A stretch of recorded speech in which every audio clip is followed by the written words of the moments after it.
Assalamualaikum warahmatullahi wabarakatuh.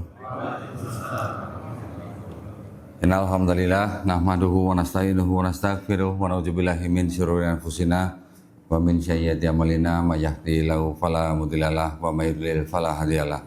Asyhadu an la ilaha illallah wahdahu la syarikalah wa asyhadu anna Muhammadan abduhu wa rasuluh. Allahumma shalli wa sallim wa barik ala sayyidina Muhammadin wa ala alihi wa sahbihi ajmain. Amma ba'd. Puja dan puji syukur kita panjatkan kehadirat Allah Subhanahu wa taala. Salawat dan salam semoga selalu tercurah untuk junjungan kita Nabi Muhammad sallallahu alaihi wasallam. Alhamdulillah senang sekali saya bisa berada di Masjid Baitur Rahman dan jazakumullah khairan katsiran buat bantuan pembinaan mualaf yang sudah diserahkan tadi oleh Ketua DKM. Umat Islam memang tidak mau kalah ya kalau untuk urusan pahala ya, Masya Allah. Jadi alhamdulillah saya dan teman-teman di Yayasan Pembina Mualaf At-Tauhid yang berpusat di Surabaya, kami memang membantu orang untuk masuk Islam dan kemudian kami juga membina mereka sehingga mereka bisa menjalankan Islam dan kita berharap mereka bisa menjadi muslim yang kafah ya. Insya Allah. Perkenalkan, mungkin ada yang belum tahu nama saya Dondi Tan. Nah, banyak orang bertanya Tan itu apa? Katanya. Tan itu marga saya, Pak. Ya, marga ya. Jadi marga itu kalau bahasa Cinanya tuh se, Pak. Jadi saya Dondi Setan gitu. Setan, Pak, bukan seton, Pak ya. Makanya saya nggak boleh dipanggil Syekh juga, Pak. Kalau di Arab nggak boleh dipanggil Syekh. Nanti jadi Syaitan gitu. Alhamdulillah saya kembali ke fitrah memeluk agama Islam 25 Juli 2014 ya, setelah melalui penelitian mandiri lah ya, bukan resmi ya.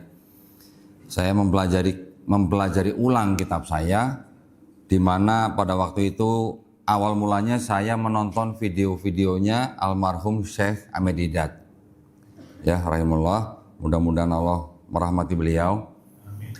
Dari semua video-video beliau yang saya amati, saya sebagai orang Kristen waktu itu panas, Pak. Wajib panas, Pak, karena kitab saya diobok-obok gitu. Jadi dibuka semua sama beliau. Di dalam kitab saya dulu ada yang namanya plagiarisme, ada yang namanya kontradiksi, ada yang namanya ayat tidak asli.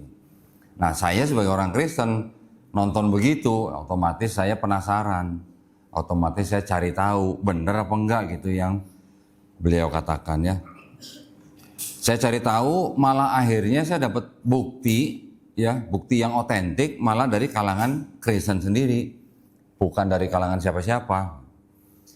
Akhirnya setelah saya mempelajari ulang, saya menemukan bukti dari kalangan Kristen sendiri dan saya sudah ya sedikit banyak saya mempelajari beberapa agama yang kita kenal, yang diakui di Indonesia. Dari mulai Islam, Protestan, Katolik, Yahudi, Hindu, Buddha, Konghucu. Yahudi memang tidak diakui, tapi ada di Indonesia ya.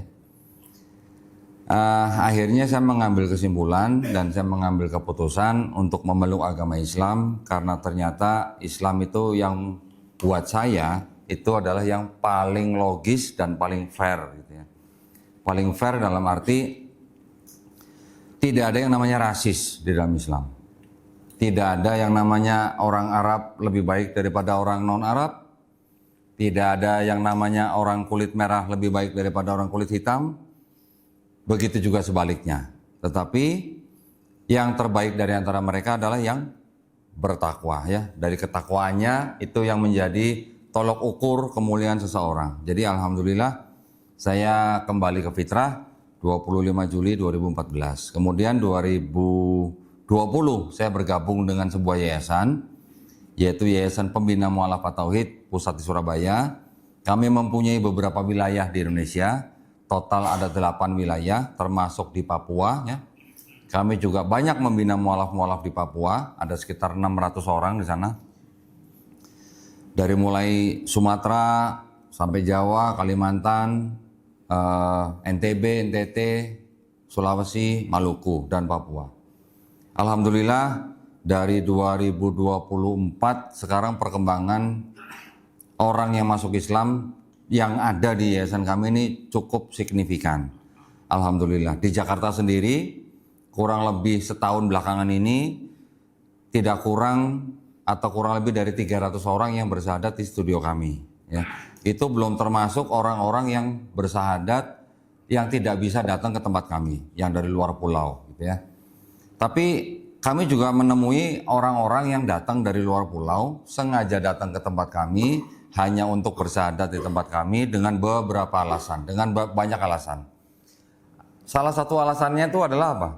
Mungkin ini cukup lucu ya. Kenapa? Saya tanya, orang yang datang dari Pematang Siantar, orang yang datang dari Banjarmasin, dari Surabaya, sengaja terbang ke Jakarta, pagi-pagi ke tempat saya bersahadat, siangnya pulang lagi. Kenapa harus jauh-jauh ke sini sahadat? Emang di rumah kamu nggak ada masjid? Masjid banyak kok katanya. Tapi kalau saya sahadat di kota saya, nanti orang tua saya pasti tahu. Mereka pada takut sama orang tuanya tahu kalau mereka masuk Islam gitu. Itu salah satu yang banyak alasan mereka kemukakan pada saya. Tetapi ada juga yang begini. Kenapa kamu harus jauh-jauh ke sini? Karena saya mau disahadatkan sama muslim yang Cina, Pak, katanya. Kok begitu? Kalau saya sahadat di sono, ustadznya jenggotnya panjang-panjang, orang tua saya bilang katanya nanti saya disangkain teroris katanya gitu. Mau jadi teroris katanya gitu. Ketika ditunjukkan foto atau video saya ke orang tua saya, baru bilang, oh ini Cina juga, ya udah boleh nggak apa-apa. Gitu. Ada yang begitu Pak. Ya jadi macam-macam. Ya, alhamdulillah kami, makasih Pak. Alhamdulillah ketika kami membantu orang memeluk Islam, kami mengeluarkan sertifikat, kami juga tidak biarkan ya, kami juga membina mereka dengan cara bagaimana kami mengirimkan guru, ya, guru privat ke rumah mereka masing-masing. Kalau rumah mereka nggak bisa dipakai buat belajar, saya bilang pinjam rumah teman. Kalau rumah teman nggak ada juga, pinjam masjid, belajar di masjid. Kita siapkan guru. Kalau di daerah Jabodetabek, kami semua sudah siap. Kami carikan guru yang rumahnya dekat dengan para mualaf. Yang laki-laki juga saya tanya, sudah sunat belum? Kalau belum, saya kirim juru sunat ke rumah. Kalau di rumah dia nggak bisa sunat, silakan tentukan tempatnya sendiri. Mau sunat di mana? Semuanya gratis. Semuanya kita yang bayar. Dari mana duitnya? Dari jamaah, dari donatur. Ya, intinya dana itu disediakan oleh Allah Subhanahu Wa Taala sendiri melalui donatur-donatur seperti bapak-bapak semua di sini. Ya, alhamdulillah itu yang kami lakukan. Jadi kami mohon doanya, mudah-mudahan kami semuanya istiqomah dan kami tetap semangat mendakwakan agama rahmatan lil alamin. Baik, saya di Yayasan Pembina Mu'alafah Tauhid, kami ini menempuh jalur yang namanya jalur perang pemikiran, Pak. Ngapain itu? Debat, Pak. Jadi saya sebagai ketua Litbang, saya ditugaskan oleh ketua ketua yayasan untuk berdebat dengan pendeta minimal setahun 2 kali, Pak. Tapi debatnya bukan debat online, Pak ya. Kita debatnya tatap muka di gedung atau di hotel, dan kita maunya debat yang bermartabat gitulah. Bahkan kita biayai semua biayanya. 1 kali debat di hotel, ya dengan biaya standar itu tidak kurang dari 70 juta kita bayar. Untuk semuanya. Dari mulai operasional, tempat, hotel, makan, dan sekalian ngasih amplop pendetanya. Loh iya dong Pak. Kalau nggak dikasih amplop ntar mereka nggak mau datang. Ya itu hanya bentuk penghargaan kita kepada mereka. Jadi kenapa kita kok melakukan hal seperti itu? Padahal kita mau berdebat di online juga bisa banyak ya. Dan kenapa kita harus berdebat dengan mereka? Itu yang kami tempuh karena kami merasa bahwa dengan berdebat itu juga bisa merupakan jalan dakwah. Ya. Kita boleh nggak Pak berdebat Pak dengan mereka Pak? Pak? Boleh? Boleh. Tapi perintahnya kan janganlah kamu berdebat dengan Ahlul Kitab. Ada kecualinya ya Pak ya? Kecuali dengan cara yang paling baik. Nah paling baik inilah kita bayarin semua gitu. Supaya mereka mau datang gitu Pak. Tapi ketika mereka datang, itu sebenarnya kita bukan menargetkan pendetanya untuk jadi masuk Islam, enggak Pak. Sama sekali kita tidak ada target untuk mengislamkan pendetanya, tidak ada. Yang kita gunakan pendeta itu adalah sebagai sparring partner kita. Sparring partner untuk apa? Untuk berdakwah. Karena dengan berdebat dengan para pendeta, kita bisa tunjukkan kitab mereka, apa yang sama di dalam kitab mereka dengan Islam atau dengan Quran, apa yang berbeda. Gitu. Nanti bedanya macam-macam nih Pak. Ada yang kontradiksi, ada yang ayat tidak asli, ya, ada yang plagiarisme, gitu-gitu. Nah, ketika kita mempertunjukkan itu atau memperlihatkan itu dan itu disiarkan live di YouTube, itu target kita adalah ketika ada orang Islam menonton video-video kami, video-video debat kami berharap bahwa saudara-saudara kita yang Muslim tambah kuat iman dan akidahnya. Itu yang kita harapkan Pak.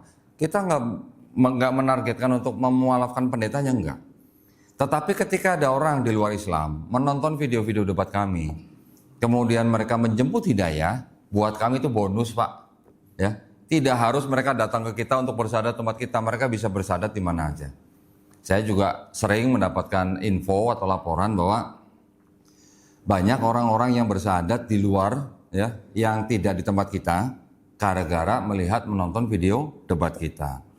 Ada salah satu pemuda di daerah kota sana Pak ya, pemuda Cina Pak, tukang mabok. Lagi mabok, buka YouTube, yang keluar video debat saya Pak. 10 hari kemudian bersyahadat. Alhamdulillah. Ya Pak ya. Seperti itu kita nggak pernah tahu. Sama seperti ketika almarhum Syekh Hamid Hidayat berdebat dengan para pendeta. Mungkin berdebatnya sudah tahun 80-an. Tapi bisa di tahun 2014 saya menonton video beliau, saya yang bersyahadat. Alhamdulillah, itu adalah bisa merupakan jalan hidayah ya Pak ya, untuk orang masuk atau memeluk agama Islam. Nah, ilmu yang kita pelajari ini adalah disebut ilmu kristologi Pak.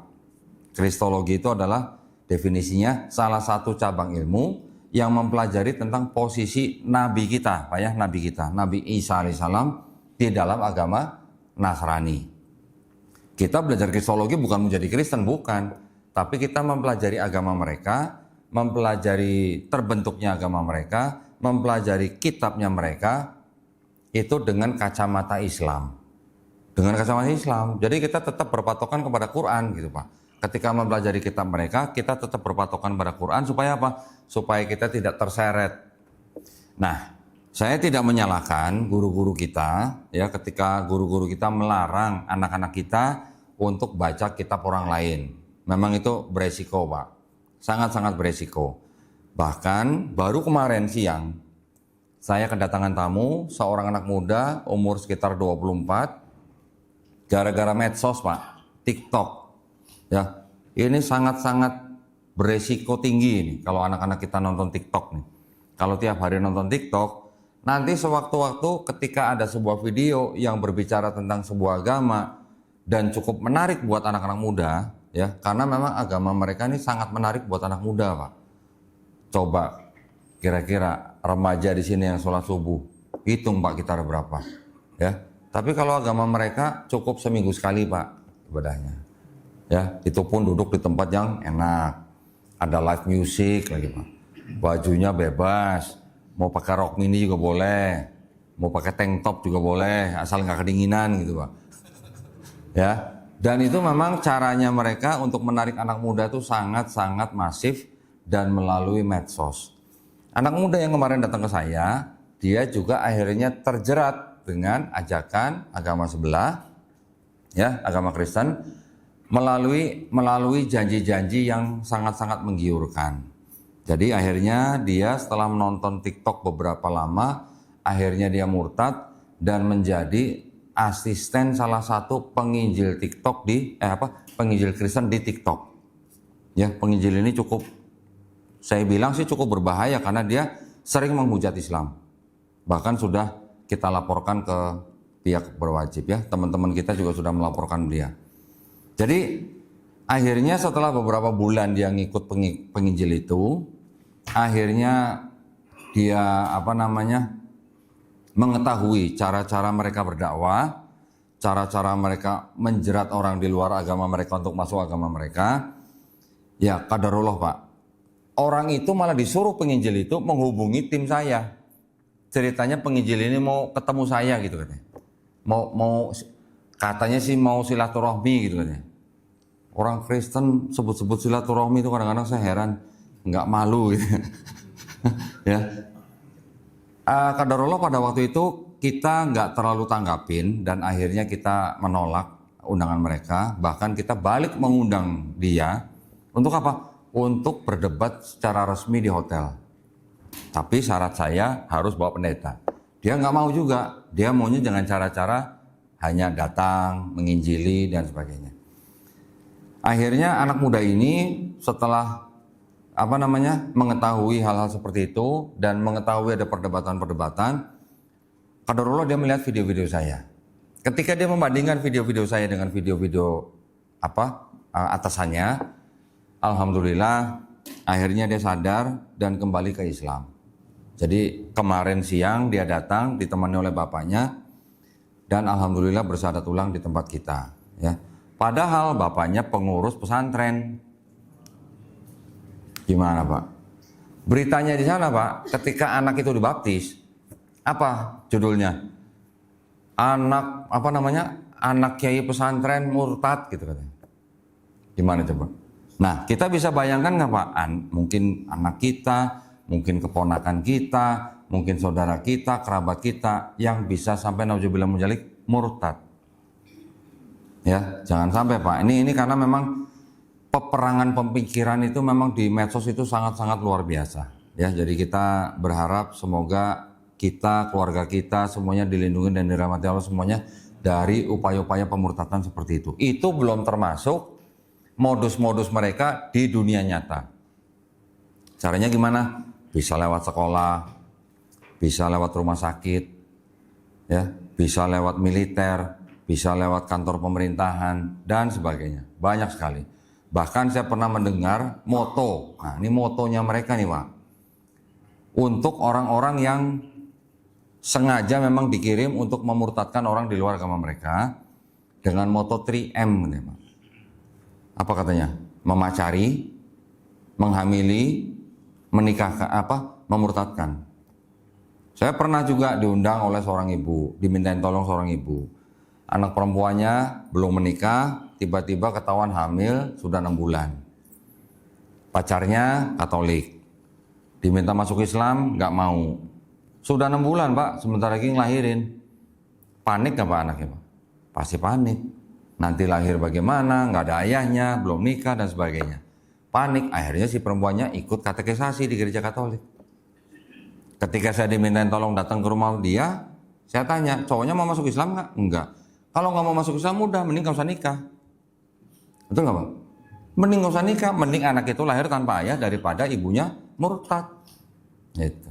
Nah ya, jadi kasus-kasus seperti itu cukup banyak di Indonesia. Dan memang cara mereka untuk mengkristenkan itu sangat-sangat banyak. Belum lagi mereka juga punya tim misionaris yang disebar ke pelosok-pelosok. Ya. Mereka sudah belajar bagaimana caranya diterima di semua kalangan.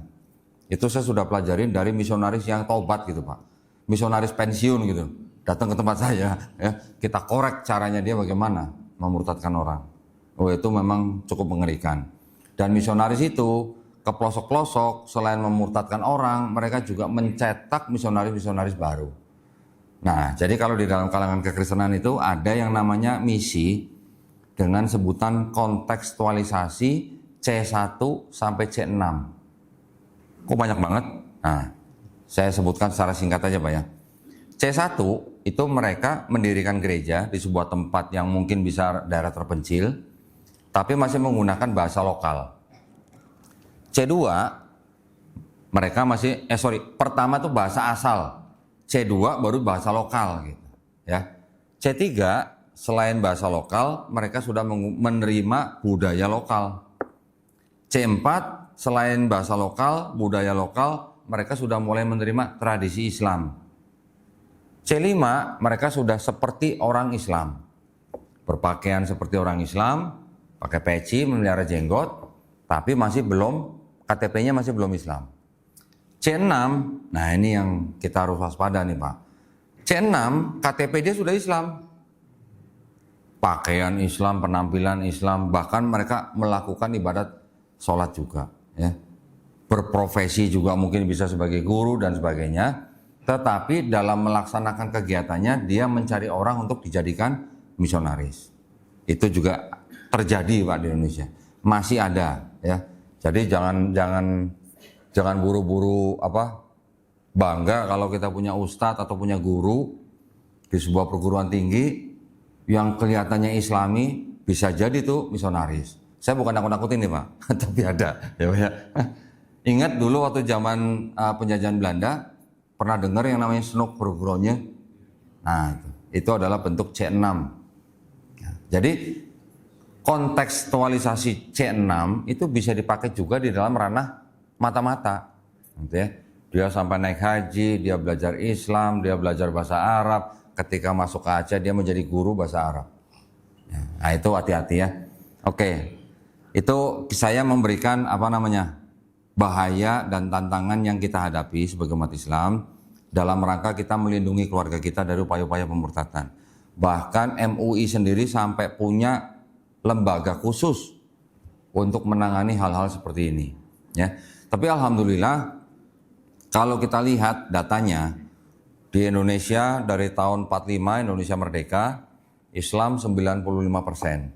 Ketika G30 SPKI, Islam turun jadi kira-kira 90%. Ketika zaman Orde Baru, Islam berkutat sekitar 86%. Tapi alhamdulillah sampai 2023 kemarin yang saya cek datanya dari Kementerian Agama, dari tahun 2019 sampai 2023, ternyata Islam ada kenaikan. Dari 86,7% sekarang 87,1%. Alhamdulillah.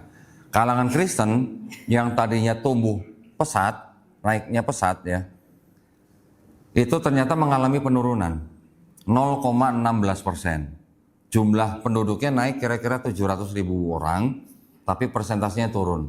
Nah, ini harus kita kita harus jaga terus umat Islam supaya jangan tergerus oleh upaya-upaya pemurtadan ya. Sangat banyak. Saya juga barusan belum lama mendapat laporan di Nusa Tenggara Barat sekarang modusnya mereka menggunakan turis. Turis-turis yang datang itu ternyata misionaris-misionaris. Membagikan berbagai macam bisa sembako, bisa macam-macam untuk memurtadkan orang. Dulu saya tidak sampai ke misionaris ya. Dulu saya tidak sampai ke daerah-daerah begitu enggak.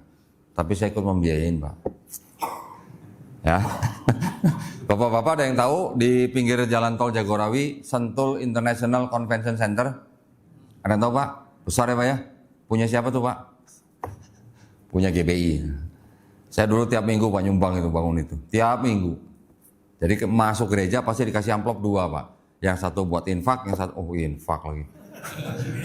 Kolekte Pak kalau salah namanya ya. Yang satu buat kolekte, yang satu buat pembangunan gereja. Sekarang berdiri megah. Alhamdulillah nggak dapat izin. Jadi izinnya hanya untuk convention center. Tapi orang-orang yang bekerja di sana, yang mengoperasikan semuanya orang-orang gereja. Kakak perempuan saya pernah kerja di sana. Ya, jadi saya tahu persis. Nah, jadi itu informasi-informasi yang mungkin bisa saya bagikan. Nah, sekarang masuk ke dalam topik utama nih.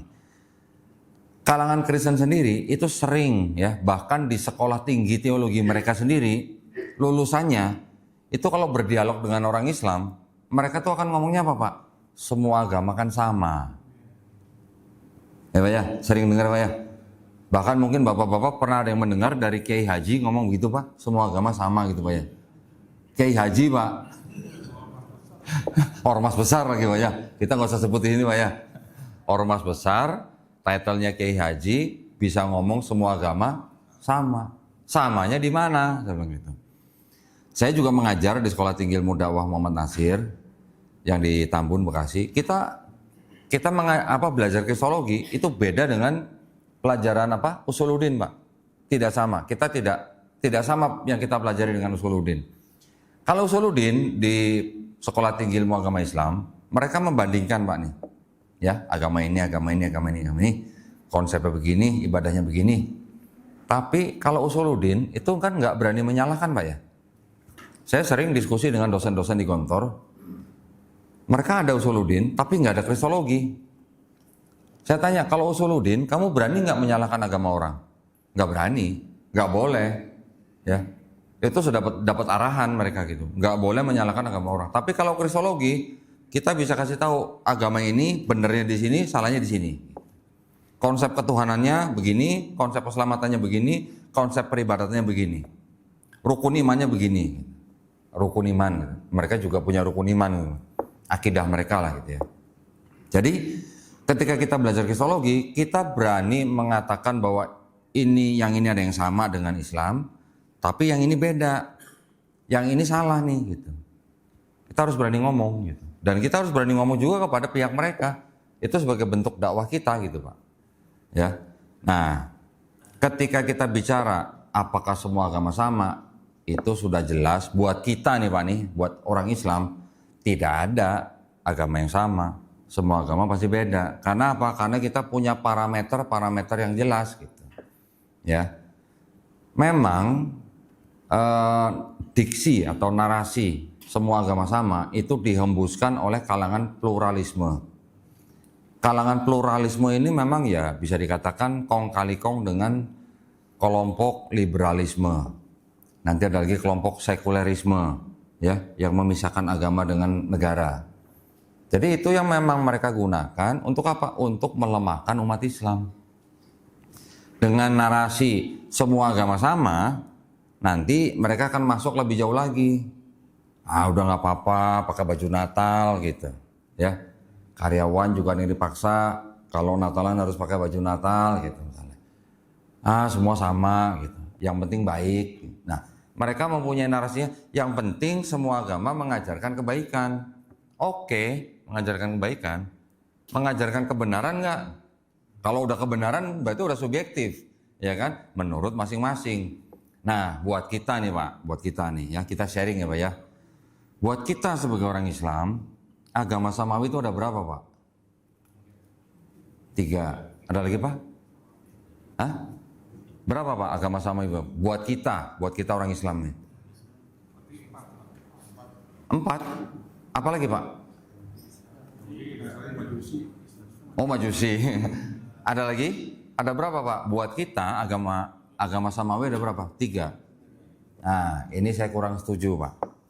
Nggak setuju saya.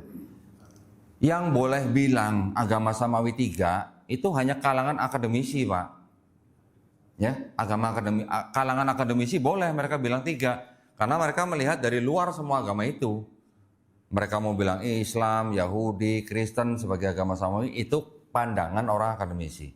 Tapi kita sebagai orang Islam jangan bilang 3. 1 cuman Islam. Ya Pak ya. Kenapa? Karena di Quran ada ayat bunyinya gimana Pak? Inna dina indallahil Islam. Kalau ada inna dina indallahil Islam, berarti ada berapa agama yang di samawi Pak? Ini cuma 1, cuma Islam. Buat kita ya Pak ya, buat orang Islam. Sebagai orang Islam nih Pak. Islam itu agama yang paling benar atau agama yang benar Pak? Hah? Paling benar. Yang bapak-bapak ini sini? Yang benar, paling benar. Belum seragam nih Pak berarti ini ya.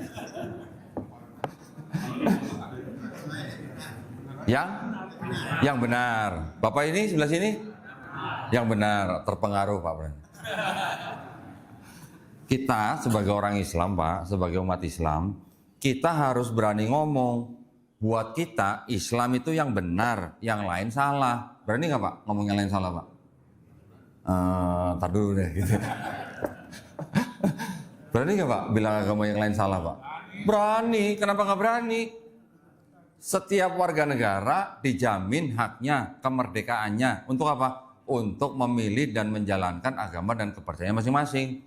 Undang-Undang Dasar 1945 pasal 29 ayat 2. Berarti kita boleh ngomong agama kita yang benar, yang lain salah. Betul nggak Pak? Agama yang lain juga boleh nggak ngomong begitu Pak? Agama mereka yang benar, Islam salah. Boleh nggak Pak? Boleh. Tapi kan kita ngomong agama kita yang benar, yang lain salah, bukan berarti kita harus berantem. Bukan berarti kita harus gontok-gontokan. Bukan berarti kita nggak bisa akur. Bisa akur, tetap bisa akur. Ya. Sebagai sesama anak bangsa, kita masih bisa akur. ketika kita melepaskan baju agama kita ketika kita berjuang untuk bangsa dan negara. Tapi kalau ditanya masing-masing, kamu Islam yang benar apa yang paling benar? Harus berani ngomong yang benar, yang lain salah. Lah kalau nanti ada yang benar, terus kita bilang yang paling benar, kita menyalahi lagi tadi ayat Ali Imran ayat 19, betul nggak? Gitu maksud saya Pak. Ya, nah di dalam rangka itu kami yang belajar Kristologi ini, kami juga menggunakan standar itu.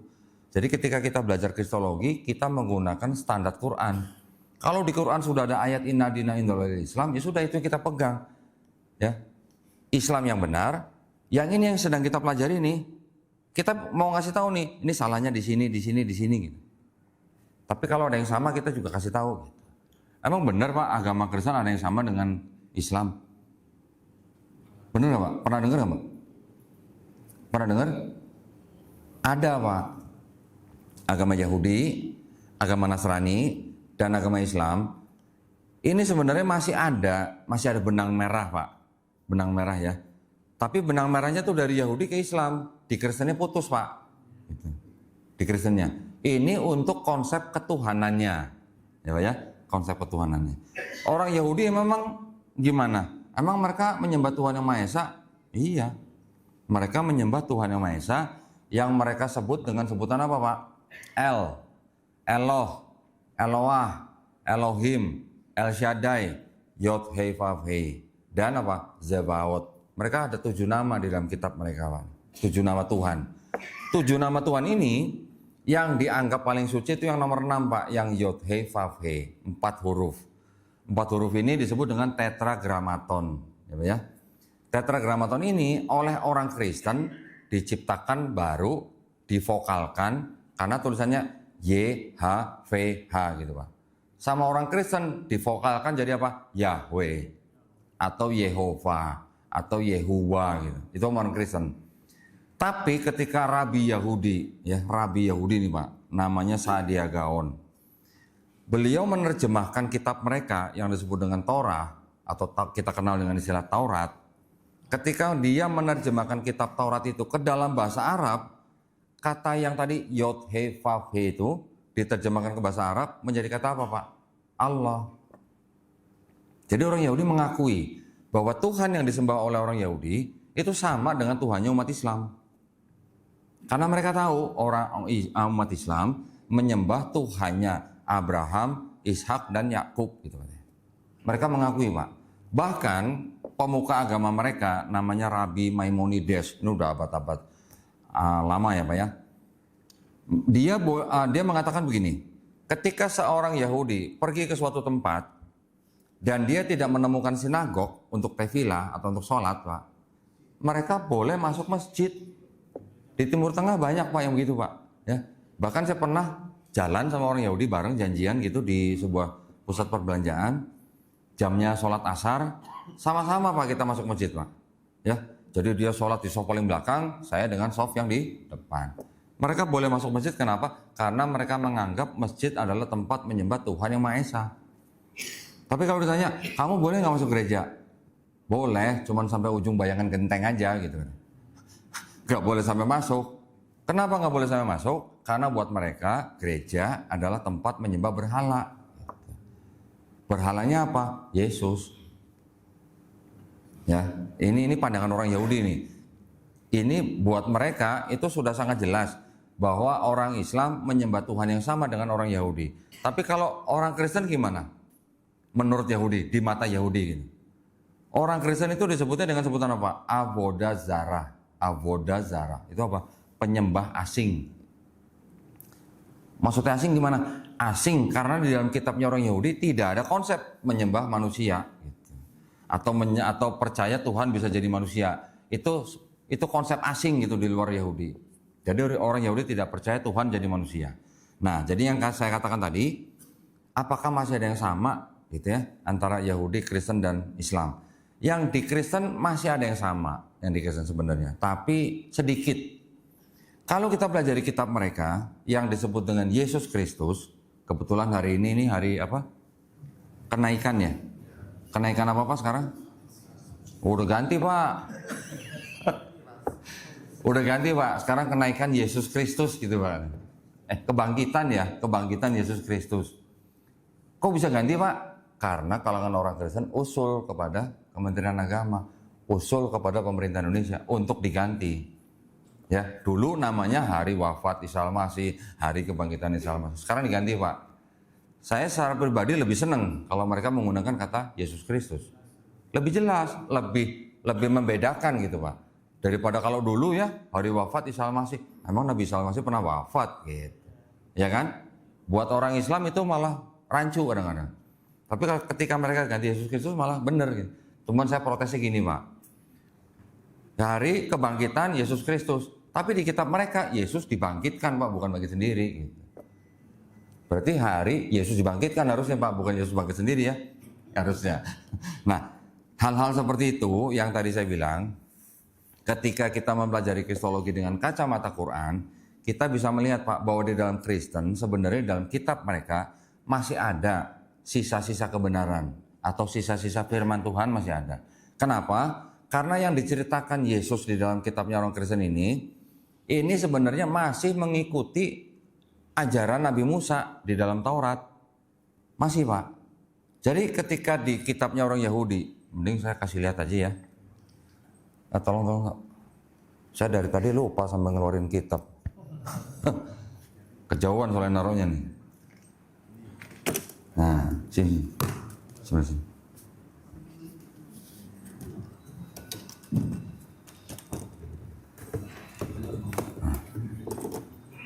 Nah. Ini saya benerin dulu. Oh iya, ini kok naruhnya kayaknya nggak enak ya? Gimana? Atau terbalik saya makanya?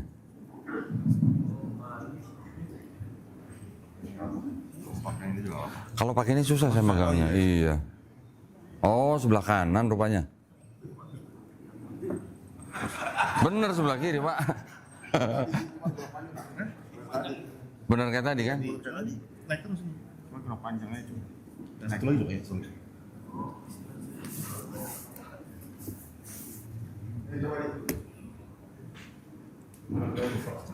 Oh iya.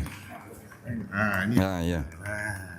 Nah, tadi saya lihat yang dipakai sama imam kayaknya bagus banget itu. Ini kayaknya di sini dikit.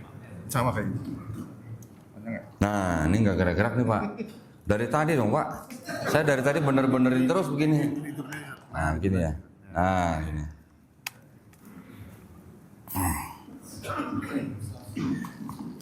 Nah, ini di depan saya. Ini adalah kitabnya orang Yahudi. Ya. Namanya kitab apa? Namanya kitab Tanakh. Nah, Tanakh ini adalah kumpulan daripada kitab-kitab yang disebut dengan apa? Yang Torah namanya. Nevi'im, Ketuvim. Torah itu yang disebut dengan 5 kitab Musa. Kejadian, Keluaran, Imamat, Bilangan, Ulangan. Gak usah dihafalin Pak. Nevi'im, Nevi, Nabi. Ya, jadi itu adalah kitab yang bercerita tentang nabi-nabi. Ya, ada nabi besar, ada nabi kecil. Nabi besar itu Yesaya, Yeskiel, Yeremia, Daniel. Nabi-nabi kecil itu Hagai, Habakuk, Ayub, Yunus dan sebagainya. Nevi'im itu adalah tulisan-tulisan orang bijak. Bisa tulisan orang bijak, bisa tulisan nabi-nabi. Termasuk di dalamnya ada kitab apa? Mazmur. Kita kenal dengan sebutan Zabur. Ya, nanti ada lagi kitab Pratapan, Pengkhotbah, Amsal, Kidung Agung dan sebagainya. Ketiga kelompok kitab itu disebut Tanakh.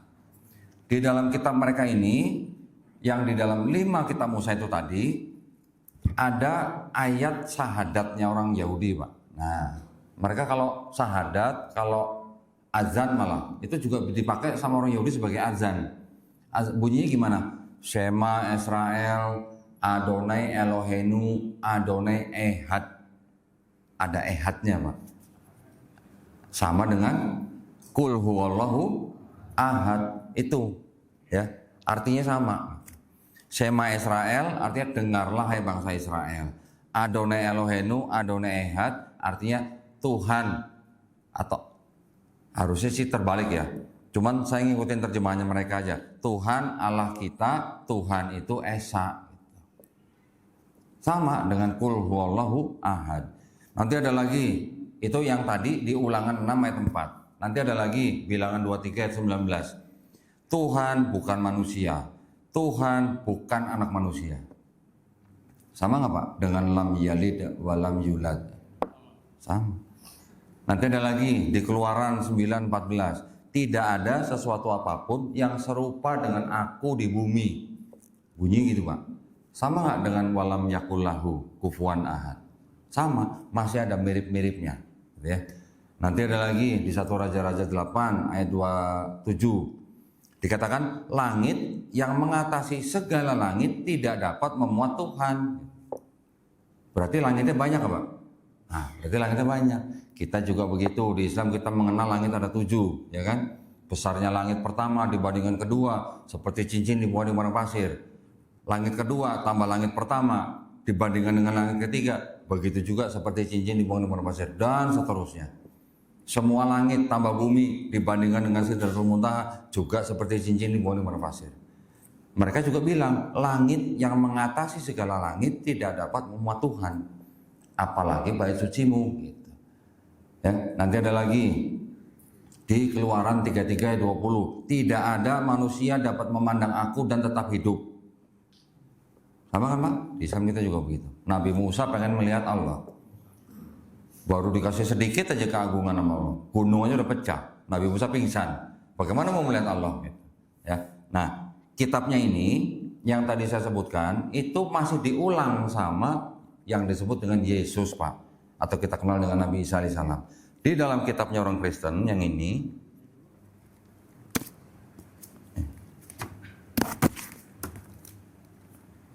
nah ini kitabnya orang Kristen Indonesia ya Pak ya. Kalau yang ini orang bule nih.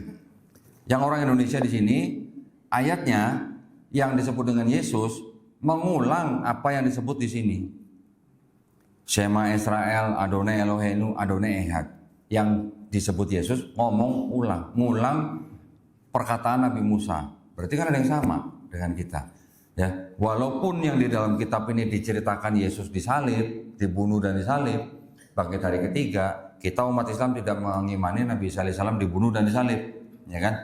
Tetapi masih ada ajaran-ajaran yang bisa kita cari persamaannya dengan Islam. Ya. Yesus di sini juga mengatakan hal yang sama di sini untuk konsep keselamatan. Mau selamat gimana? Bertobat. Kalau tidak bertobat dan menjadi seperti anak kecil, kamu tidak masuk surga. Di sini juga begitu. Anak tidak dapat menanggung kesalahan ayahnya, ayah tidak dapat menanggung kesalahan anaknya, yang berdosa itu yang mati. Orang fasik kalau bertobat dari perbuatannya dan melakukan ketetapan Allah serta melakukan keadilan dan kebenaran, dia selamat. Ajarannya gitu Pak, tobat. Sama nggak Pak? Kita juga segitu kan? Kita mau masuk surga, ya kita beriman dan beramal soleh, menjauhi dari perbuatan jahat, gitu. Jadi masih ada samanya. Tapi, tapinya ini, ketika masuk ke dalam ajaran Paulus, tahu Paulus Pak? Pernah dengar Pak Paulus? Tahu Pak? Bukan tukang kredit sebelah, bukan. Paulus yang diceritakan di dalam kitab ini itu adalah orang yang dia juga orang Yahudi Pak. Dia juga orang Yahudi. Ayahnya dari suku Benyamin, ibunya dari Tarsus Yunani. Ya, beliau di sini dia juga ngaku bahwa dia adalah penganut pelaku Taurat tanpa cacat gitu katanya. Ini baterainya mau habis apa ya? Kayaknya suka telat ya audionya. Tadi udah dihabisin sama imam tadi baterainya.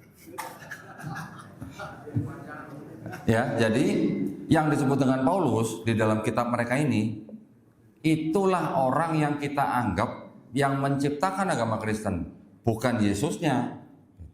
Jadi kalau kita baca cerita Yesus dalam kitabnya orang Kristen, bukan Yesus yang menciptakan agama Kristen, tapi siapa? Paulus. Karena apa? Karena ajaran Yesus yang ada dalam kitab ini sama dengan ajaran Nabi Musa di sini. Tapi Paulus mengajarkan sesuatu yang berbeda dengan Yesus. Bedanya apa? Nah, itu yang kita pelajari di Kristologi, Pak. Yesus mengajarkan kalau mau masuk surga bertobat.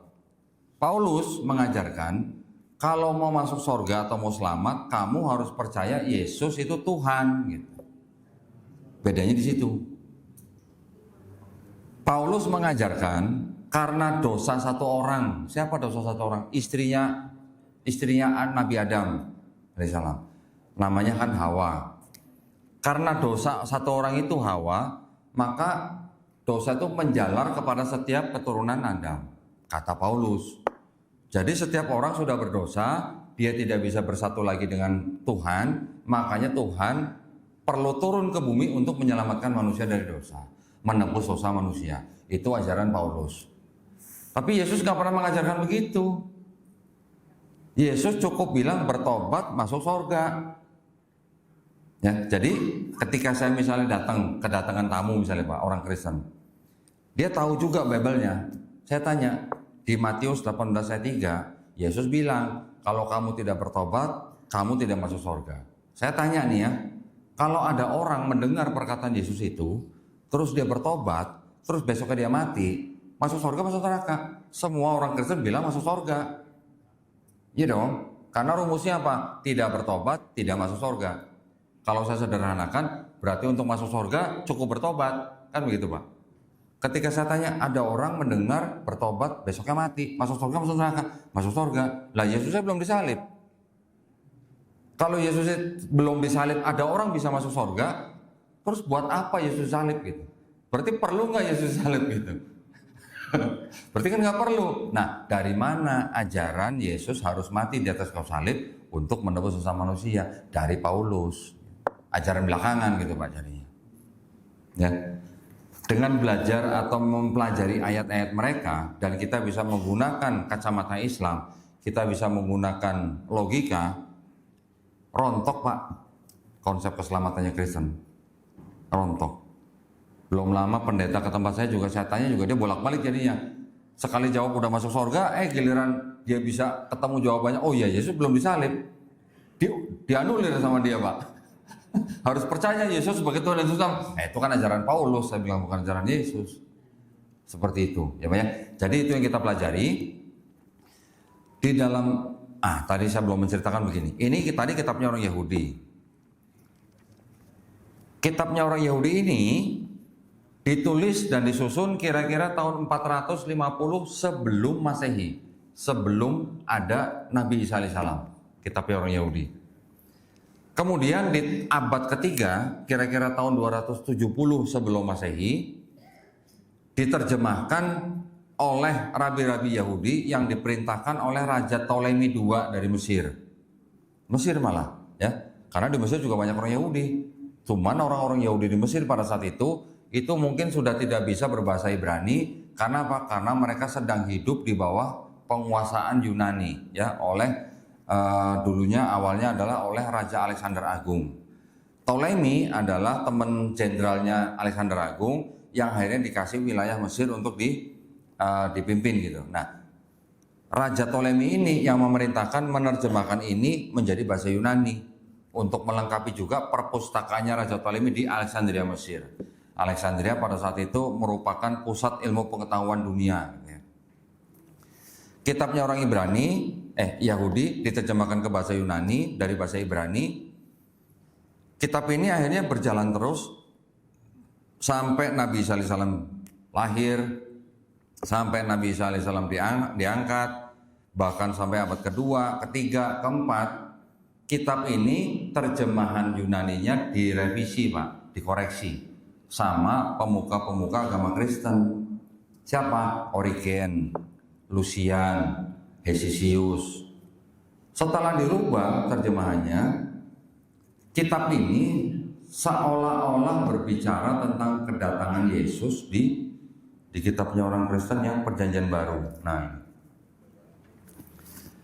jadi yang ini suaranya kayaknya kencang banget nih. Udah oke. Jadi kitab ini seolah-olah berbicara tentang kedatangan Yesus di dalam kitabnya orang Kristen ini. Nah, jadi kitab yang ini di akhir abad keempat Masehi ini di dalam konsili namanya Konsili Kartago di Afrika tahun 397 Masehi kitab ini dijadikan satu dengan tulisan-tulisan atau kitabnya orang Kristen yang ini perjanjian baru. Nah, ini disebut perjanjian lama, ini disebut perjanjian baru. Ya, kemudian ini diterjemahkan ke bahasa Jerman, bahasa Belanda, bahasa Inggris dan sebagainya sampai ke bahasa Indonesia ini. Jadi ini ada perjanjian lamanya, ada perjanjian barunya. Perjanjian lamanya berasal dari ini, perjanjian barunya yang ini.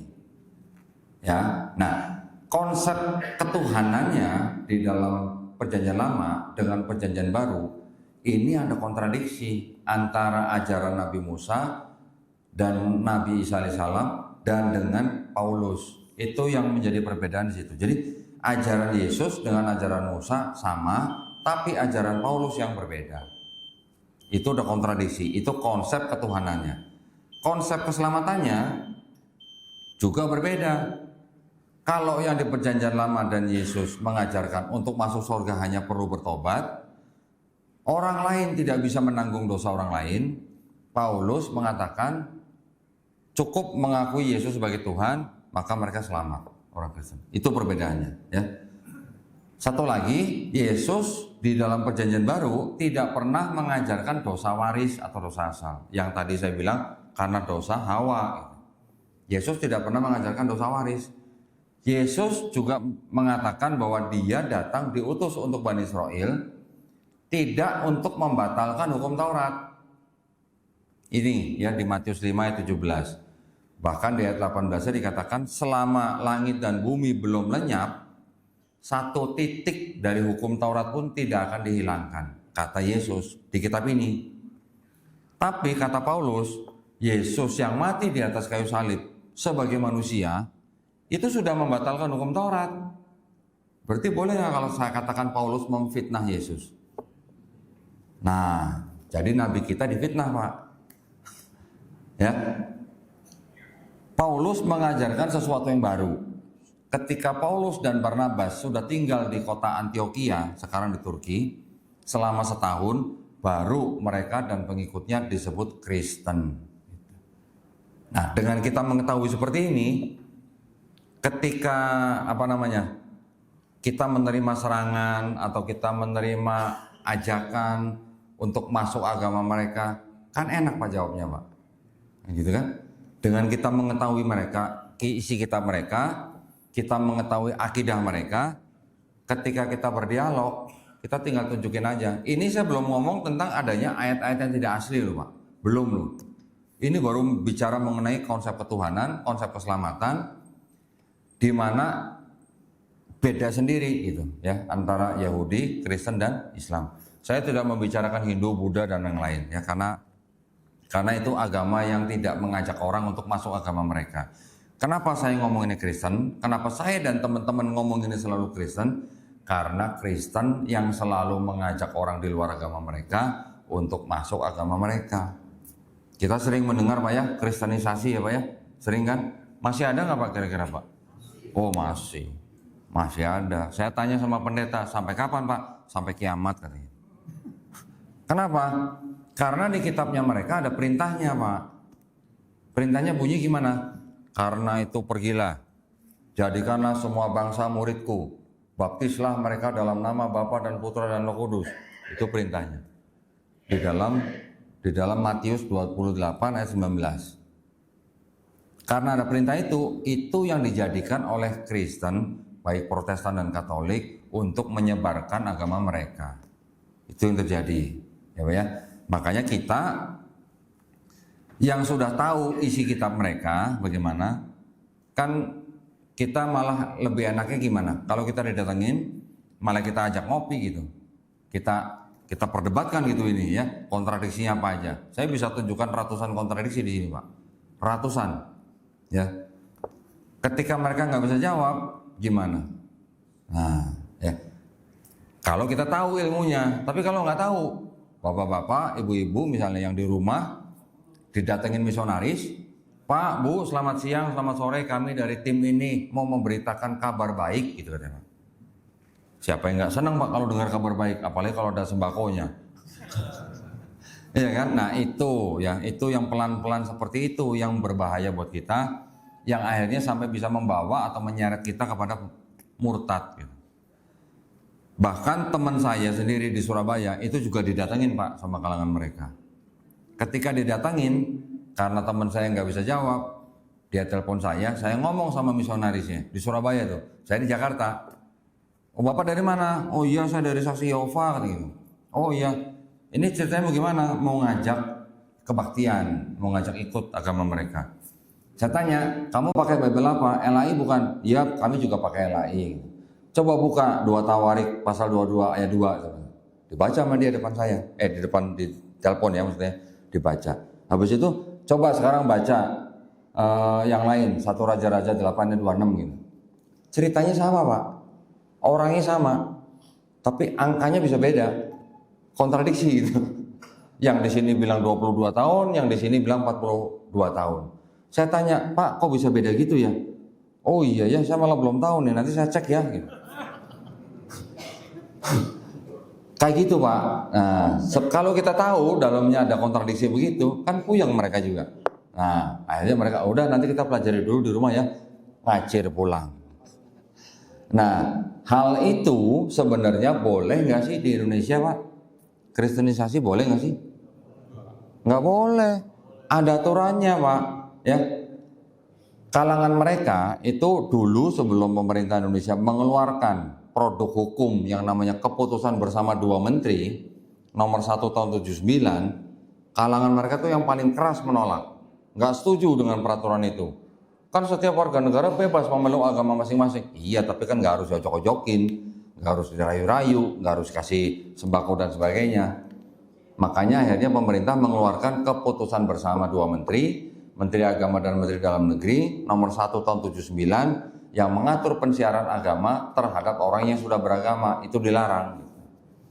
Di dalam bab 3 pasal 4 dilarang mensiarkan agama kepada orang atau kelompok orang yang sudah beragama. Dengan cara apa? Yaitu tadi door to door, memberi sembako, memberi brosur, pamflet, buku, majalah dan sebagainya, itu nggak boleh ya kepada orang yang sudah beragama. Bapak-bapak kita sudah tahu, yang kita pikirin kan saudara-saudara kita yang lain Pak. Ini, nah ini sekarang saya kasih tahu Bapak nih. Ini tulisannya apa Pak? Alkitab, ya kan? Saya dan teman-teman yang sudah mempelajari kitab ini dengan kacamata Islam, saya menghimbau bapak-bapak ya, jangan sebut kitab ini Alkitab Pak. Kenapa? Karena Al-Quran kita kan nama lainnya juga Alkitab. Betul nggak? Nah, makanya supaya nggak rancu jangan sebut ini Alkitab. Sebut aja nih Bible Pak. Nih ada tulisannya Bible tuh. Paling jauh Holy Bible gitu. Kita pakai istilah bahasa Inggris saja. Biar modern dikit gitu Pak. Mereka juga bikin kitab tulisannya begini Pak. Kitab suci Injil. Injil Pak tulisannya. Kita sebagai umat Islam juga jangan sebut ini sebagai Injil. Kenapa? Karena di Quran ada berapa Injil Pak? Di Quran berapa? 1, cuma 1. Buat siapa? Buat Nabi Isa alaihissalam, ya kan? Untuk siapa? Untuk Bani Israel pada zaman itu gitu. Lain ini ditulisnya Injil. Nanti di dalam ada Injil Matius, Injil Markus, Injil Lukas, Injil Yohanes. Ada 4 Injil kata di sini. Itu bukan Injil yang diterima oleh Nabi Isa alaihissalam di dalam Quran gitu maksudnya. Jadi kita jangan sebut ini Injil ya. Kalangan mereka mencetak ini Pak dengan tulisan kitab suci Injil. Mereka bagikan loh Pak ini ke orang-orang Islam. Bahkan ini sengaja mereka buat memang untuk orang Islam. Selain ada kata Injil, di sini nanti ada namanya siapa? Isa Al-Masih. Nih, masih ada nih Pak Isa Al-Masih nih. Kenapa mereka menggunakan Isa Al-Masih? Supaya mendekati orang Islam. Tuh sama tuh. Isa Al-Masih, kita juga Isa Al-Masih. Caranya begitu Pak mereka Pak. Ini dibagikan gratis ke rumah-rumah orang Islam. Ya, nah ini buat kita berbahaya apa enggak? Kalau kita sudah pernah dengar kajian seperti ini, wah Bapak kalau terima misionaris, udah sini ngopi. Kita kasih lihat kontradiksi. Bapak udah tahu, tapi saudara-saudara kita yang di daerah-daerah gimana? Yang perutnya masih lapar, yang ekonominya kurang bagus gitu misalnya. Nah itu Pak. Inilah pentingnya kita belajar kristologi Bukan berarti kita mau jadi Kristen, bukan, tetapi kita mempelajari kitab mereka untuk melindungi iman dan akidah kita dari upaya-upaya pendangkalan akidah dan juga upaya-upaya pemurtatan. Gitu ya. Ini mungkin ini udah syuruk ya Pak ya? Sudah. Jadi gimana? Sekarang kita tanya jawab. Tanya jawab ya. Saya mungkin belum bisa, saya tidak bisa menguraikan semuanya di sini karena kristologi ini luas ya. Belum lagi nanti kontradiksi, ayat tidak asli dan sebagainya. Saya bawa ayat juga sebenarnya yang sangat ditakuti sama pendeta Pak. Ayat apa? Kitab apa? Kitab sucinya orang Katolik. Kenapa ini lebih tebal dari ini? Karena kalau yang ini isinya cuma ayat-ayat, yang ini isinya ada ayat-ayat, ada tafsir. Tafsirnya di sini ada yang mengatakan bahwa ayat ini pasti tidak asli gitu Pak. Ya, kalau yang bapak-bapak sering nonton channel saya, kitab ini ketika saya tunjukkan kepada seorang pendeta Pak, ya pendeta Protestan, ketakutan Pak baca ini Pak, nggak terima ini gitu. Ketika saya tunjukin ini, seperti jin mau dibacain Yasin gitu Pak. Bener, ya yang udah nonton bapak lihat sendiri, ketakutan Bang lihat ini. Kenapa? Karena di dalam sini ada keterangan ayat ini tadinya catatan di pinggir halaman. Terus kemudian disisipkan oleh para penyalin ke dalam terjemahan Yunani. Disebutin karenanya ayat ini pasti tidak asli. Nah, ini kitab tidak untuk diperdagangkan Pak, ada tulisannya nih. Tidak untuk diperdagangkan tuh. Ada deh. Nah ya, jadi ini memang senjata buat kita. Nah, bapak-bapak yang sudah biasa baca Quran, coba kalau ada Quran, ada catatan kakinya, ada terjemahannya. Catatan kakinya bilang misalnya, nah coba menjalik nih, Quran surat Al-Fatihah ayat 3 ternyata tidak asli gitu. Rasanya gimana? Hancur hati kita ya. Nah, ini kalau di dalam Islam sudah jadi mushaf kan ini ya. Ini mushaf kan ya. Ini kan kita bisa sebut makhluk ya Pak ya. Betul nggak? Makhluk kan? Nah, makhluk ini sudah banyak orang bersahadat Pak. Bikin banyak orang bersahadat nih makhluk ini. Karena ada catatan kaki ayat ini pasti tidak asli. Gitu. Ya, nah itu kira-kira yang kita kerjakan di dalam yayasan kami. Selain daripada kami membantu orang-orang yang memeluk Islam, kami membina mereka, kami juga melakukan perang pemikiran dengan kalangan mereka karena alasannya mereka melakukan kristenisasi. Ya, selain misionaris-misionaris yang mereka sebarkan di sekolah tinggi teologi mereka Pak, itu mereka juga belajar Islamologi, belajar. Bahkan di kebanyakan sekolah tinggi teologi, salah satu syarat kelulusan buat mahasiswa mereka itu apa? Memurtadkan sekian orang. Kalau mau lulus, murtadin sekian orang. Ada yang 3 orang, ada yang 5 orang, bahkan ada yang 20 orang. Ada yang begitu. Saya sudah menemui lulusan-lulusan STT seperti itu. Yang sudah pensiun itu, sudah tobat maksudnya. Sudah masuk Islam gitu maksudnya. Ya, jadi demikian kira-kira yang bisa saya sampaikan kepada Bapak Ibu. Ya, mudah-mudahan ilmu ini bisa melindungi kita ya dari upaya-upaya pendangkalan akidah dan pemurtatan dan juga melindungi keluarga dan sanak saudara kita ya. Barakallahu fikum. Kita sekarang lanjutkan dengan sesi tanya jawab. Ya Pak ya, silakan.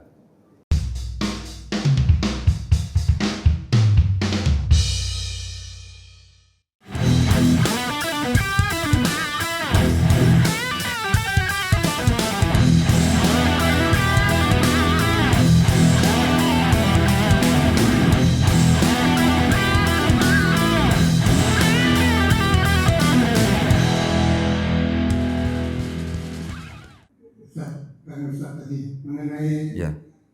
keberadaan Injil dan sebagainya. Ya. Kalau menurut saya Ustaz, Injil, Zabur dan itu ada. Cuman apakah ditulis apa tidak? Nah itu yang kami ragu-ragu.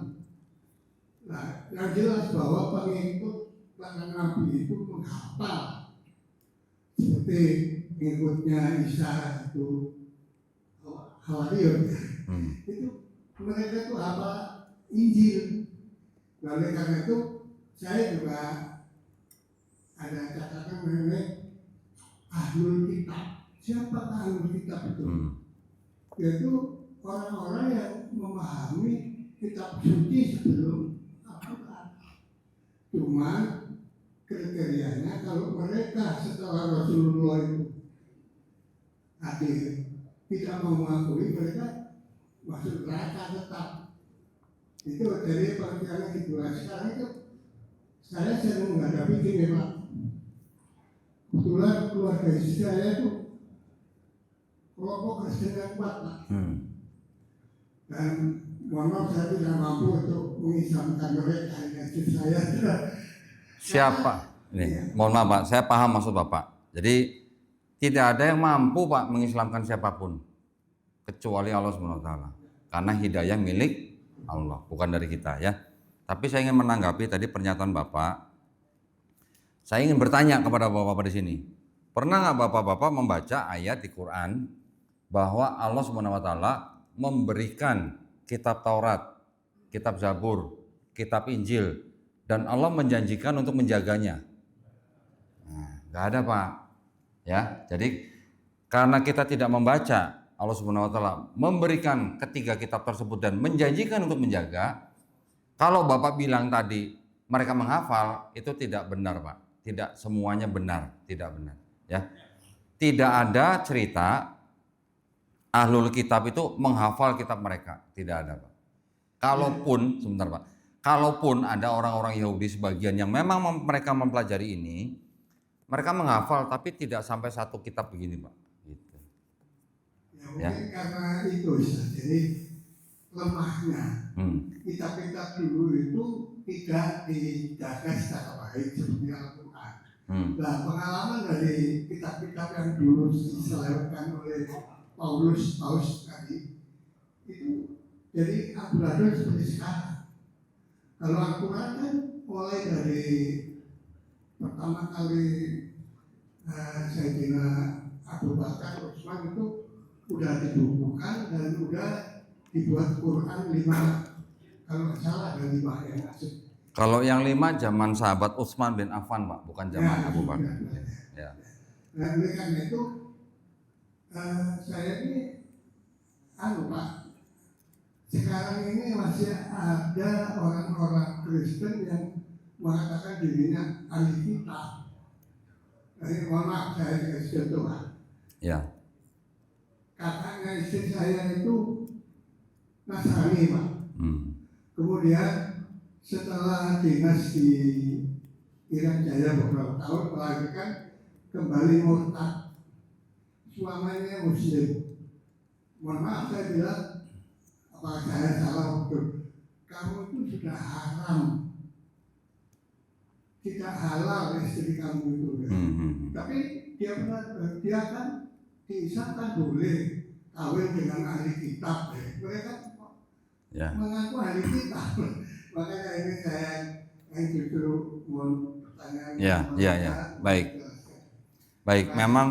Memang kalangan ulama menyebutkan bahwa yang disebut dengan ahlul kitab itu tidak hanya Bani Israel, tetapi juga orang di luar Bani Israel yang mengikuti agama Nasrani. Itu juga masih disebut ahlul kitab katanya.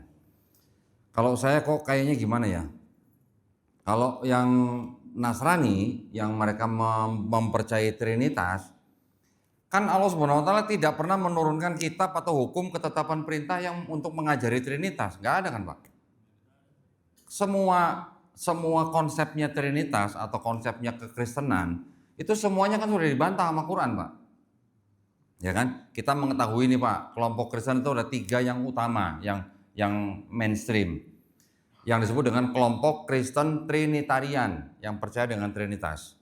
Ya, Trinitas Bapak-bapak sudah pernah dengar, Pak ya? Udah ya?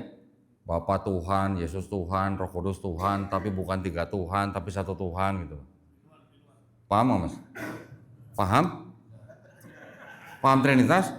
Waduh, curiga saya ini. Nanti bilang lagi, Bapa Maha Kuasa, Yesus Maha Kuasa, Roh Kudus Maha Kuasa, tapi bukan 3 Maha Kuasa, tapi 1 Maha Kuasa. Puyeng-puyeng dah tuh. Ya, ini kelompok Trinitarian, Pak. Yang kedua, itu adalah kelompok Kristen Unitarian. Unitarian itu kelompok Kristen yang tidak menyembah Yesus sebagai Tuhan, Pak.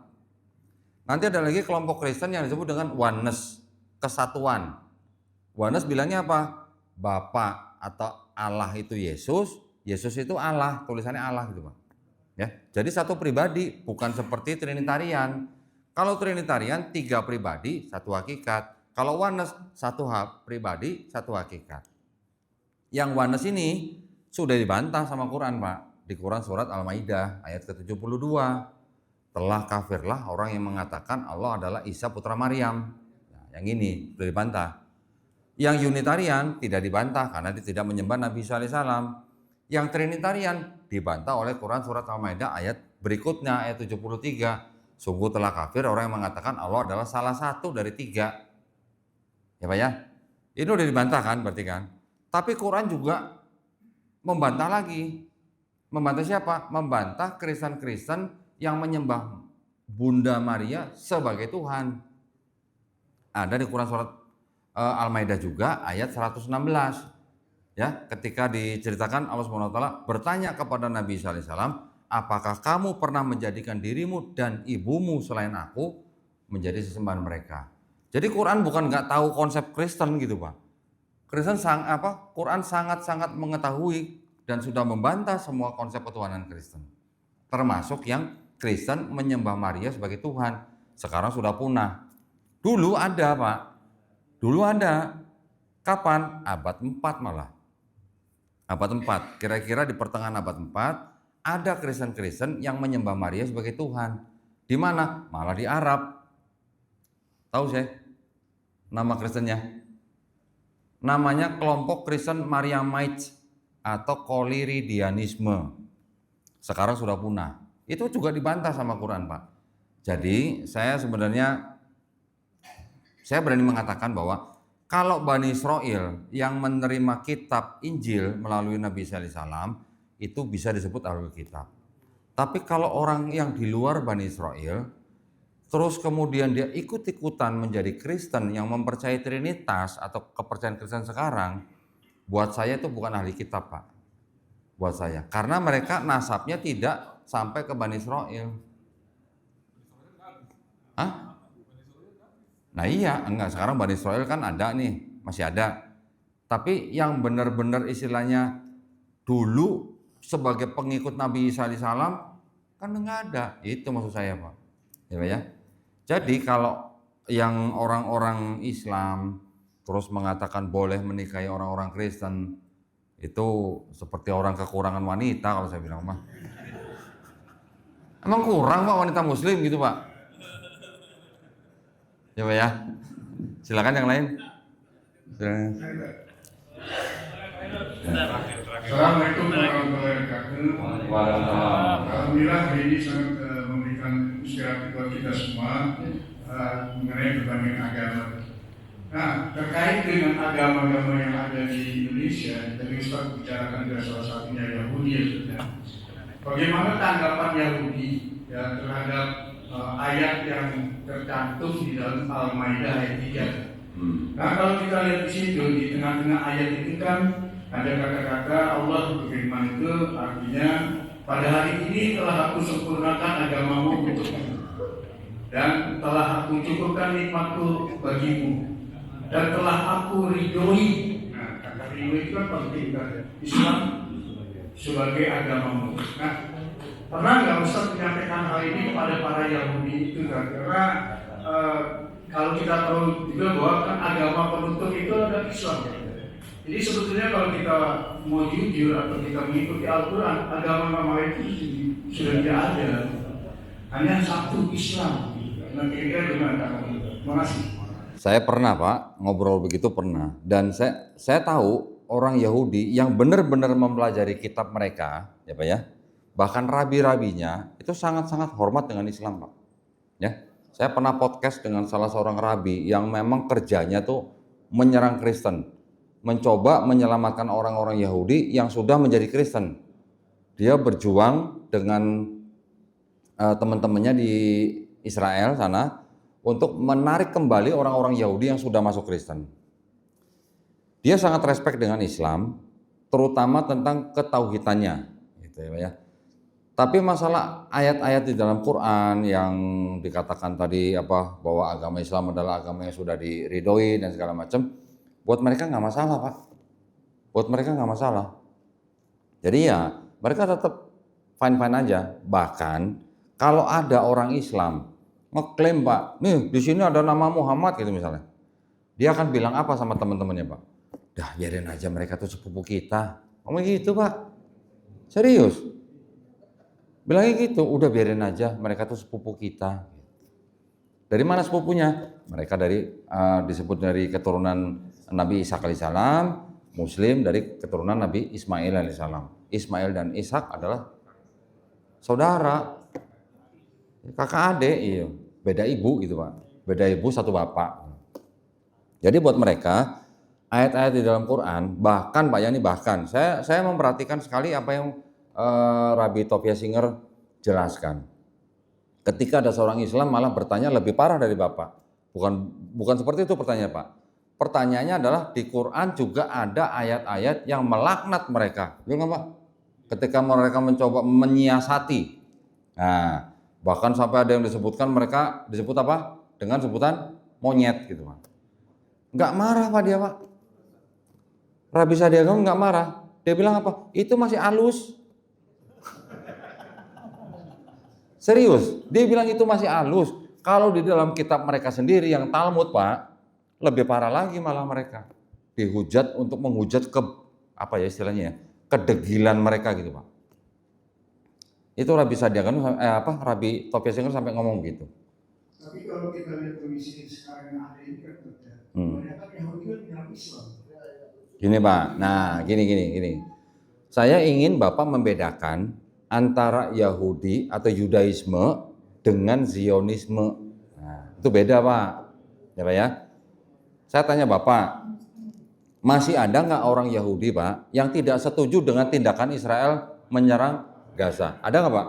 Nah, orang-orang yang tidak setuju itu orang-orang yang mempelajari ini Pak. Ya, dan itu rata-rata mereka tidak tinggal di Palestina, tinggalnya di Amerika gitu Pak, di Eropa. Dan mereka memang mengaku sebagai pelaku Yudaisme. Ya, bahkan kalau yang di Amerika yang saya tahu itu ada kelompok yang namanya ortodoks Pak. Kelompok ortodoks ini dalam Yahudi kan macam-macam juga nih. Ada yang ortodoks, nanti di bawahnya lagi ada yang ultra ortodoks Pak. Salah satu kelompok ultra ortodoks ini adalah orang-orang yang disebut dengan Natura Carte. Natura Carte ini Pak, mereka memelihara tepi rambutnya panjang, pakai topi yang tinggi-tinggi, hitam, baju hitam semua. Mereka itu tidak setuju dengan tindakannya bangsa Israel, negara Israel maksud saya. Ya, mereka melaknat juga. Dan mereka sebenarnya tidak setuju negara Israel didirikan. Kenapa? Di kitab mereka dijelaskan Pak, itu belum waktunya gitu. Belum waktunya negara Israel berdiri. Kalau ditanya kapan? Nantinya kapan? Ya nanti, nunggu apa? Nunggu firman Tuhan kata turun. Katanya begitu ya. Dan itu banyak tanda-tandanya Pak. Mereka sedang menantikan sosok yang namanya Mesias Pak. Ya, Mesias. Kita mengenal Al-Masih. Tapi konsep Al-Masih di dalam Islam beda dengan konsepnya Mesias dalam Yahudi Pak. Ya. Kalau di dalam Yahudi mereka menunggu Mesias itu dengan tanda-tanda apa?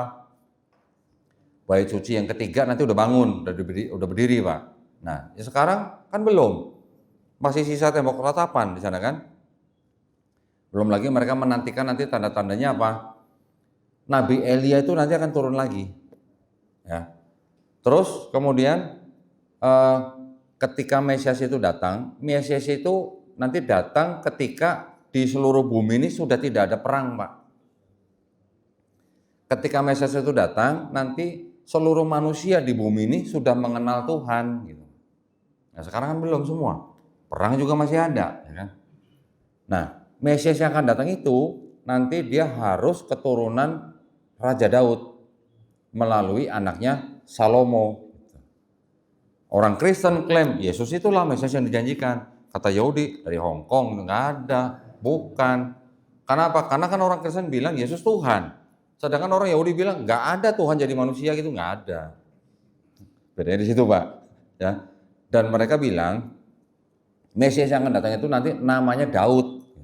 Jelas-jelas pada sini ada ayatnya. Daud bukan Yesus gitu Pak. Jadi ini kalau boleh dikatakan Kristen itu adalah agama sempalannya Yahudi Pak. Gitu. Sempalannya karena mereka menggunakan kitabnya tapi menafsirkan dengan berbeda gitu. Ya Pak ya. Silakan yang lain. Pakai mic Pak, boleh Pak? Assalamualaikum warahmatullahi wabarakatuh. Ya, menurut pengalaman Ustaz, kalau misalnya di Indonesia itu mengapa orang-orang Chinese itu kebanyakan itu beragamanya Kristen atau Katolik gitu ya dibandingkan dengan Islam. Mereka juga ada Buddhis ya. Apakah orang tua mereka tidak merekomendasikan agama Islam atau gimana gitu ya? Ini Pak, ini yang saya tahu ya Pak ya, yang sudah saya pelajari ini. Kenapa orang Chinese di Indonesia kebanyakan agamanya Kristen? Kenapa? Itu hasil daripada politik divide et imperanya Belanda Pak. Kok bisa begitu? Dulu Belanda ketika masih di Indonesia, mereka membagi warga negara itu menjadi 3 kelompok Pak. Yang pertama kelompok Eropa, yang kedua kelompok Asia Timur Jauh. Di dalamnya ada Cina, India, Arab gitu Pak, kelompok kedua. Yang ketiga kelompok apa? Bumi Putra. Ya. Jadi orang Belanda gampang mau apa namanya mengadu domba kan gampang. Divide et impera kan kita tahu Pak. Tinggal ngomong sama orang Cina ngejelekin pribumi, nanti ngomong sama orang pribumi ngejelekin Cina. Yang Cina sama pribumi jadi saling curiga gitu Pak. Sampai ke bawah-bawah, kemarin kerusuhan 98 juga katanya masih ada begitu gitu Pak. Itu adalah hasil politik dari Belanda. Ketika Belandanya tidak apa namanya sudah keluar dari Indonesia, nah yang kalangan Asia Timur Jauh ini terutama yang kalangan Cina, ini kan tadinya kan banyak yang berdagang dengan Belanda Pak. Ketika Belandanya sudah cabut kan yang orang-orang Cina jadi seperti anak ayam kehilangan induk gitu. Mereka mau masuk Islam, gengsi, udah terlanjur curiga gitu. Gengsi Pak, mau masuk agama lain ya sudah, jadi rata-rata mereka masuknya ke Kristen. Ditambah lagi Kristen kan juga punya misi misionaris. Jadi banyak mereka yang ditarik ke Kristen, apalagi Kristen agama yang dibawa oleh Belanda gitu. Makanya banyak orang Cina yang masuk Kristen. Masih banyak Pak orang tua kita yang ngomong begini sama anak-anaknya. Lu mau masuk agama apa aja silakan, asal jangan Islam. Masih ada yang begitu. Ya, bahkan ada yang melarang anaknya masuk masjid. Ada yang melarang anaknya ketemu ustadz, nggak boleh. Masih ada Pak yang begitu Pak. Jadi kita memang yang ya sekarang tanggung jawab kita untuk meluruskan pemikiran-pemikiran seperti itu. Belum lagi nanti mereka ngomongnya apa Pak? Kenapa nggak boleh masuk Islam? Islam itu agamanya orang miskin. Islam itu agamanya orang yang miskin-miskin di lampu merah. Gitu. Islam itu agamanya teroris. Misalnya. Islam itu agamanya yang dipenjara, gitu, koruptor. Gitu. Itu banyak sekali yang begitu Pak. Tapi mereka nggak mikir, itu gembong-gembong narkoba yang di Meksiko itu agamanya apa ya? Nggak mikir kan Pak, nggak sampai ke situ. Terus yang nyopet-nyopet di Brasil itu agamanya apa gitu, ya kan? Yang ngemis-ngemis di lampu merah di Manila itu agamanya apa gitu. Mereka nggak sampai ke situ Pak pandangannya. Ya, mudah-mudahan menjawab pertanyaan Pak. Silakan. Ada lagi? Satu lagi Pak ya, terakhir Pak ya. Terima kasih. Ya Pak. Ini mau tanya Pak Dodi. Tadi ketika menerangkan Bible yang merah itu. Oh yang merah, keluarin lagi dong. Bukan yang kecil. Oh ini, oke. Itu kan dikatakan sebagai besar itu karangan Paulus. Tapi masih ada kata-kata dari Nabi Yesus. Nah itu untuk membedakan mana yang benar-benar perkataan Nabi Yesus atau yang bukan Paulus. Nah itu gimana? Tadi kan dikasih contoh Ya. bahwasannya Yesus menyuruh untuk Bertobat. menyebarkan semua menjadi muridnya. Oh ya. Tapi di ayat yang lain dikatakan bahwasannya Yesus itu diutus oleh Allah hanya untuk umat Israel yang sesat. Nah ini gimana untuk bisa membedakan? Baik, saya coba jawab yang pertama dulu nih. Jadi gini Pak, kita memang mempelajari di dalam kitab mereka ini kan ada saya sebutnya surat biar Bapak paham ya. Kalau saya sebut surat kan Bapak langsung oh ya inget di Quran ada 114 surat gitu kan. Kan tadi saya bilang Pak, ini kan dibagi dua nih. Yang sebelah sini perjanjian lama, ini perjanjian baru. Yang perjanjian baru itu ada 4 kitab pertama yang disebut dengan namanya apa? Matius, Markus, Lukas, Yohanes. Hanya 4 kitab ini yang menceritakan tentang kehidupan Yesus Pak. Ya, kalau yang Matius dan Lukas menceritakan kelahiran Yesus, bahkan ada silsilahnya. Kalau yang Markus dan Yohanes tidak menceritakan kelahiran Yesus. Kalau menurut pandangan daripada sarjana-sarjana perjanjian baru, malah mereka berani mengatakan bahwa 4 kitab ini sebenarnya menceritakan Yesus yang berbeda. Gitu. Tapi biar bagaimanapun, di dalam 4 kitab ini, cuman 4 ini yang menceritakan tentang Yesus. Di luar daripada ini, ada satu kitab namanya Kisah Para Rasul, terus kemudian ada Roma, Korintus, Tesalonika, Timotius dan sebagainya, itu yang dianggap tulisan Paulus. Ya. Jadi dari perjanjian baru itu terdiri dari 27 surat Pak, semuanya ini 27 surat, 13-nya surat Paulus, separohnya gitu Pak. Ya kita harus mengetahui bahwa surat ini tulisan siapa, surat ini tulisan siapa, itu kita bisa dapat info itu malah dari ini, kitab ini sendiri. Gitu. Kalau yang tulisan Paulus Pak, nanti ada kata-katanya begini, dari Paulus, hamba Kristus Yesus yang dipanggil menjadi rasul. Ada tulisannya aku Paulus Rasul Yesus gitu, ngaku sendiri gitu Pak. Tapi kalau yang Matius, Markus, Lukas, Yohanes itu tidak ada pengakuan aku bernama Matius, aku bernama Lukas, aku bernama Markus, itu nggak ada. Ya, jadi yang 4 tadi itu ditulis oleh orang-orang yang tidak diketahui siapa yang nulis. Bukan muridnya. Karena apa? Karena 4 kitab itu tadi ditulis dalam bahasa Yunani Pak. Pada zaman itu bahasa yang ada di dalam 4 kitab ini bahasa Yunani yang canggih gitu Pak. Bukan tulisan nelayan-nelayan ikan yang nggak berpendidikan gitu. Nah ini tulisannya dianggap tulisan-tulisan orang yang di luar Palestina malah. Ada yang bilang tulisannya ditulis di Romawi, ada yang bilang ditulis di Syria dan sebagainya. Dan menurut konsensus kebanyakan Pak ya, kebanyakan ahli-ahli perjanjian baru sendiri, 4 kitab ini tidak ditulis oleh saksi mata langsung. Nah, tidak juga ditulis oleh orang-orang yang mengenal saksi mata langsung. Gitu, Pak. Jadi ibaratnya ditulis oleh orang-orang yang tidak pernah ketemu Yesus, tidak pernah ngopi bareng Yesus gitu, Pak. Ya, nah, tapi ya kalau dianggap hadis ini ya bisa disebut hadis doif. Mending hadis doif Pak, ini nggak ketahuan siapa perawinya. Kalau doif masih ketahuan perawinya kan Pak, cuman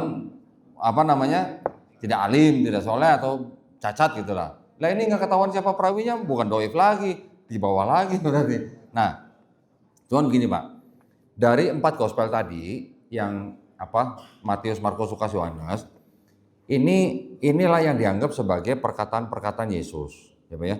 Tapi juga sudah ada sisipan-sisipan ayat yang masuk ke dalam 4 ini. Seperti tadi contoh, Bapak bilang benar sekali bahwa ada ayat di Matius 15:24 mengatakan bahwa Yesus berkata, aku diutus hanya untuk domba-domba yang hilang dari bangsa Israel. Tapi di Matius 28:19 dianggap Yesus yang ngomong, karena itu pergilah, jadikanlah semua bangsa muridku, baptislah mereka dalam nama Bapa dan Putra dan Roh Kudus. Menurut ahli perjanjian baru, Matius 28:19 itu ayat sisipan dari gereja Romawi di abad kedua. Nah, jadi ini sudah bercampur Pak. Gitu. Saya punya begitu banyak catatan yang menjelaskan bahwa Matius 28:19 itu adalah ayat sisipan. Itu udah sudah sangat populer lah Pak. Ya, jadi saya berani mengatakan Pak, di dalam seluruh kitab ini saya berani mengatakan masih ada kebenaran Pak, tapi bercampur dengan kebatilan, gitu yang saya maksud. Makanya saya juga nggak rela kalau nama Nabi Muhammad SAW ada di kitab ini, gitu. Lah orang campur kebatilan, gitu. Setuju Pak? Itu Pak ya, mudah-mudahan menjawab pertanyaan. Cukup Pak? Cukup ya? Baik kalau gitu, terima kasih banyak atas perhatiannya. Saya berdoa mudah-mudahan kita semuanya Pak dilindungi dan dirahmati Allah Subhanahu wa taala ya. Dan insya Allah kita semua dijadikan golongan manusia yang mengikuti apa yang sudah Allah Subhanahu wa taala turunkan melalui Rasulnya, dan insya Allah kita dijadikan saksi Pak, yang menjadi orang yang menjadi saksi keesaan Allah Subhanahu wa taala. Ya Pak ya. Dan terakhir kita juga berdoa mudah-mudahan kita semuanya dilindungi dan dijauhkan dari api dan azab neraka. Kita tutup kajian kita dengan doa kafaratul majelis ya. Subhanakallahumma wa bihamdika asyhadu an la ilaha illa anta astaghfiruka wa atubu ilaik. Akhir kata wabillahi taufiq wal hidayah. Wassalamualaikum warahmatullahi wabarakatuh.